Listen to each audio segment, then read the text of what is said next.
Hey, hi everyone. Welcome again to AuthorStory. I'm Alexander Lim, your host, and on this episode, I'm interviewing Michelle Janning, author of the book Between Living Life in Neither Extreme. And for those of you following along who are interested, you can go over now to the Amazon link in the description below the video and check out or get a copy of her book. So, Michelle, welcome to AuthorStory. Thanks for being our guest. Thank you for having me, Alex. It's a pleasure. Cool. So, Michelle, first off, for starters, can you please tell us a little bit about yourself? What's your author story? Sure. I'm actually a sociology professor Hmm. at Whitman College in Walla Walla, Washington, and I've been writing about sociology topics for the last 20 years or so, as Wow. first a graduate student and then a professor. And this book is a culmination of the last handful of years of short pieces I've written, first on a blog, then edited for this, about my observations as a sociologist about our everyday lives. Hmm. So, so that's the story of this book. I also have another book called The Stuff of Family Life, which came out this spring about home objects and spaces and family relationships. All right, cool. Okay. So about Between, can you tell us what it's all about and who it's for? I mean, you did mention a little bit about it, but who it's essentially for? You know, it's a great question. It seems like it would be easy to answer, but in my mind, it's maybe not. I think it's for anyone who's wrestling with questions about feeling in between different roles that they play in their lives. Hmm. Anyone who feels as if our country is a bit polarized in terms of extreme viewpoints that may not reflect the complexity of how we actually go about our days. Anybody who's conflicted about being between different life stage categories or transitions in life, whether it be age or anything. So it was really just a collection of musings wrestling with boundaries. The book is about boundaries between roles that we might play in our lives, between different stages of our lives, and even about the complexity of what I think are perceived as extreme viewpoints in our society. So anyone who's wrestling with feeling like things are in extremes when really in their daily lives they might be more complex would be interested in the book. I do have special sections on family and gender roles, so people interested in those, as well as sociology and politics, would find it interesting. But at the same time, there's also bits about home decor and food, so it's meant to reach a wide audience. Okay, so you did mention there are different sections. Can you just summarize what those sections are all about? Because, someone who might be interested in this, they Yeah. might be interested in it. Yeah, I mean, the section on family and love, I tell stories about my own family and others. I move into a section on gender roles, everything from blue and pink aisles at Target to women's roles in the workforce. I have a section on school life. I mean, I'm an academic, I'm a professor, and I've spent most of my life in schools. Okay, So I talk about boundaries, say, between summer and fall, etc. right. Politics, sociology, work and family, even a celebrity and food. So those are the main sections of the book. Wow, so it looks like there's a little bit in there for just about anyone. That's how sociology works. We cover almost any topic you can think of and add our own interpretations. Ah, cool. Okay, so Michelle, what made you decide to write this book? I mean, was there like an aha moment you realized, I really should write this thing, or it's more like a cumulative realization as time went on? Well, I think it was an aha moment to start writing these essays, and that was in 2013. I was going through a career transition where I had a position that was kind of halfway in one realm and halfway in another, and it felt uneasy to me. It felt challenging, and then I realized that it was actually quite interesting. And I sat down on one weekend a few years ago, that same spring, and wrote down the titles of maybe 50 or 60 essays I wanted to write, which became blog posts, and some of them became edited. And so this has been an accumulation of these ponderings for 4 years as the ideas came to me. And I had a rule about writing them. I did edit them for this collection, but my rule was I couldn't spend more than 5 minutes of research on them, and I had to write them all in one sitting. And so they're quick ponderings. They're maybe 500 to 1,000 words, and they always have a little bit of sociology in them. So it might be what I was thinking about teaching that day. It might be something I observed in my own family. So they're a collection, they're an accumulation, but they were definitely sparked several years ago by my own kind of personal experience. Okay, and I reckon that these are kind of like easy reading because, like you mentioned, there's just like 1,000 words on each entry, on each essay. Then. Yeah, I sort of have joked that they're kind of like a daily devotional, but without the Bible. I mean, they're they're easy to read one at a time, and they move thematically from story to story, but they're not necessarily chronological.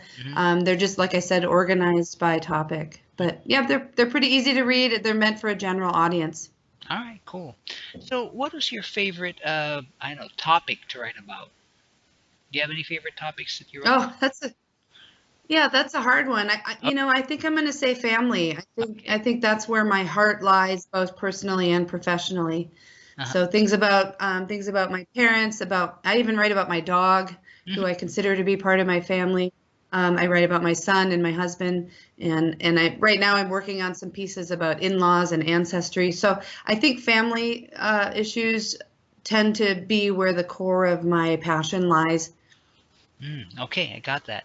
Okay, so let me ask you the inverse of that. What is the hardest section for you to write?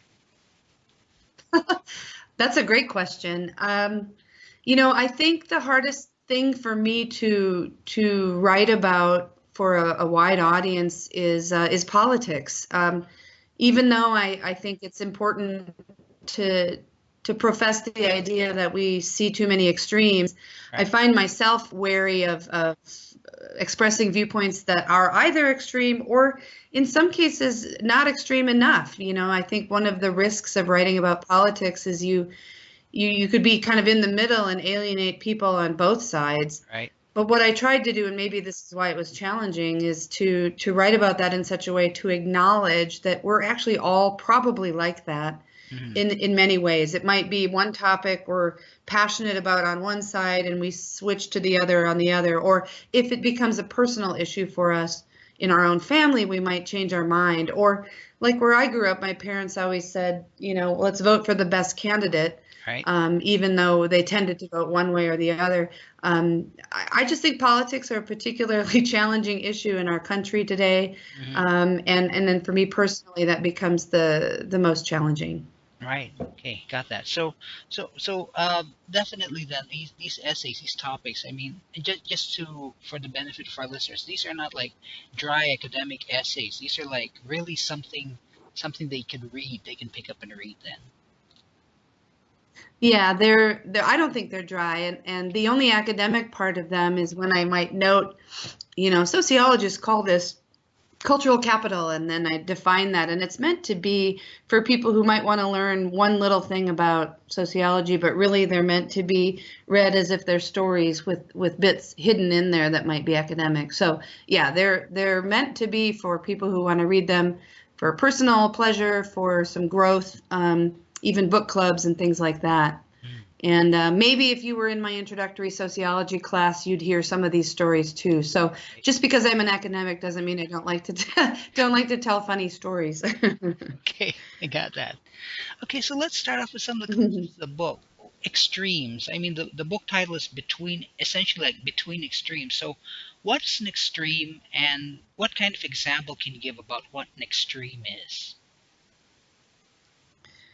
I think extremes can be framed a couple different ways. One is, say, politically, we have very left viewpoints and very right viewpoints.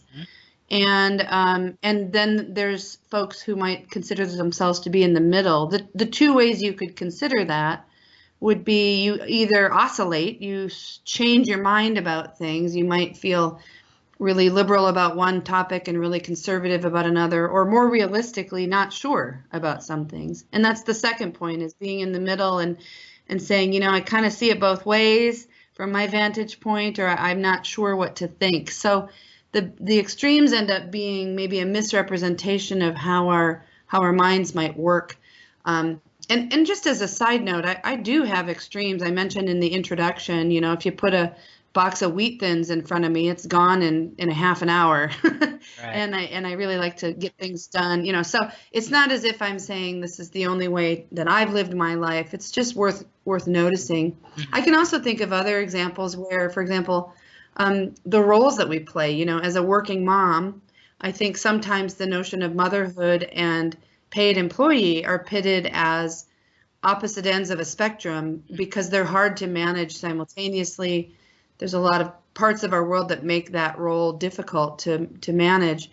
But there's a lot of ways that I oscillate back and forth between those two. There's a lot of ways that people offer creative management of those things. And there's a lot of challenges of being in between them. So it's kind of all of that. If you can think of those two examples, politics and working motherhood as these extremes that are actually maybe more complex, that maybe gives you a taste. Okay, so then in that case, would you say then that some of these extremes aren't really extremes, they're just different aspects?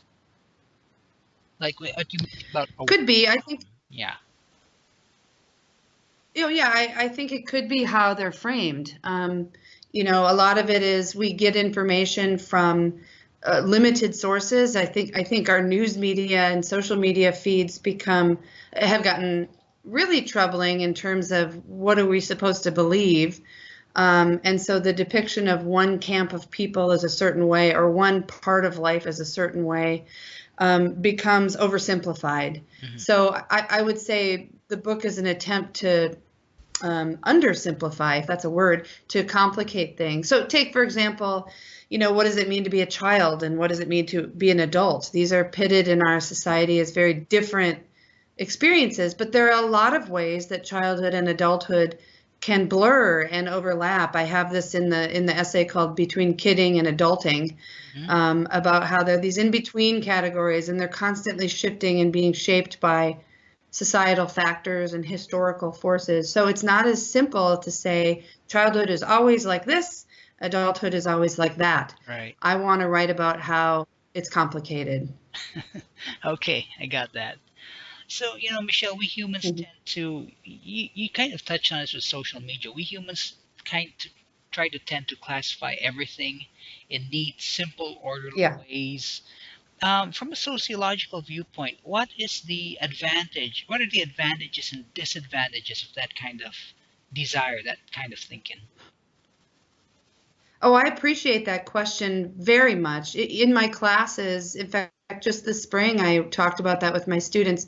I think sociologists and social scientists in general we're part of the group of people who want to classify things, in some ways that makes my job what it is. We understand human group behavior. To do that, you have to define the groups. The benefit of that, of course, let's take, for example, racial ethnic categories. When you talk to people at the census, despite the variations that are allowed now in terms of how the government classifies people racially, it's still helpful, according to this line of thinking, to classify people because then you understand where inequalities might lie. If you don't know who is not receiving whatever benefits of society we might be interested in, you can't target a group to help fix a problem. So I think it's beneficial in that regard for us to understand inequalities. I also think it's helpful to understand the notion that we're not alone. If you find yourself, and this is true whether you feel like you're an exception to the rule or part of the rule, if you find yourself saying, gosh, I'm really grieving the loss of a spouse who died or something, and you don't know what that's like because you've never experienced it, and then you come across research that says, here are the kinds of things that we understand about grieving, you might find yourself then not alone, realizing you're part of a larger group or process that builds collective sentiments, that builds empathy and things like that. Of course, the downside of this is that then we can overgeneralize. We might miss the individual stories because we're so focused on the forest. We might miss the trees for the forest. So it's always a balancing act between those things. And another way to think about the challenges is that some people some people's experiences and their identities don't fit into categories. And to categorize people, may lessen the kind of fullness and robustness of who they consider themselves to be. Okay, so that's an interesting concept. I mean, can you give like a concrete example of someone who doesn't really fit in any of these particular categories? Sure. I think the part I talk about when I write about gender roles, the pink and blue aisle, might be interesting to talk about there. Even in my own discipline, there's variations in how people think about gender, manhood, womanhood, masculinity, femininity, men and women, and whether there should be two categories, more categories, how fluid they are, and for people that consider the binary, we call it two ends of a spectrum, a binary, to consider it to be those are the only two choices, representing it as a spectrum or fluid, like maybe girlhood isn't as straightforward as we're understanding the pink aisle to be, maybe boyhood, same story. For those folks, the binary becomes limiting.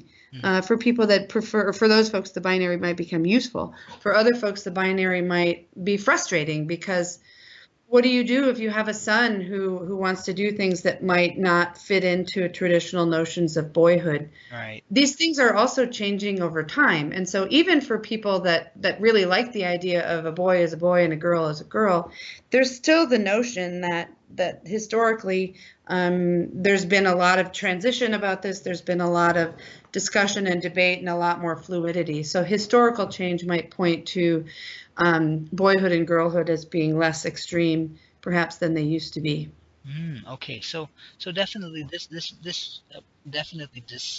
it's not just applies to the present, the past. You're also kind of projecting into the future what things might be. That could be. I think the more you understand about the complexity of social life, the better we're able to understand where we're going.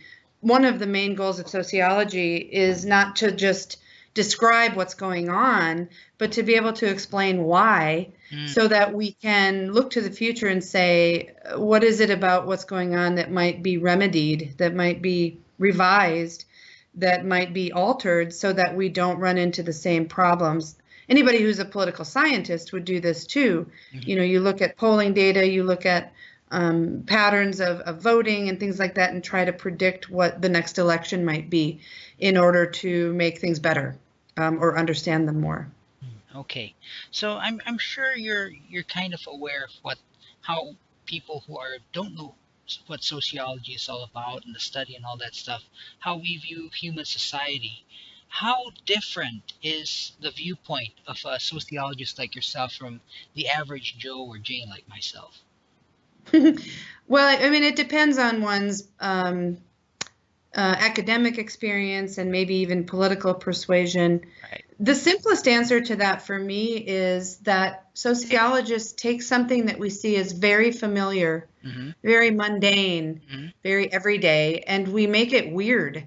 We ask questions about, why do we do that? Why is it that we make certain facial expressions to express a particular thing, and then the reaction of a friend or colleague follows our facial expression? Why is it that we believe that, I talk about this in my other book, why is it that we believe that scientific evidence for how ergonomic beds should be will make our sleeping lives better?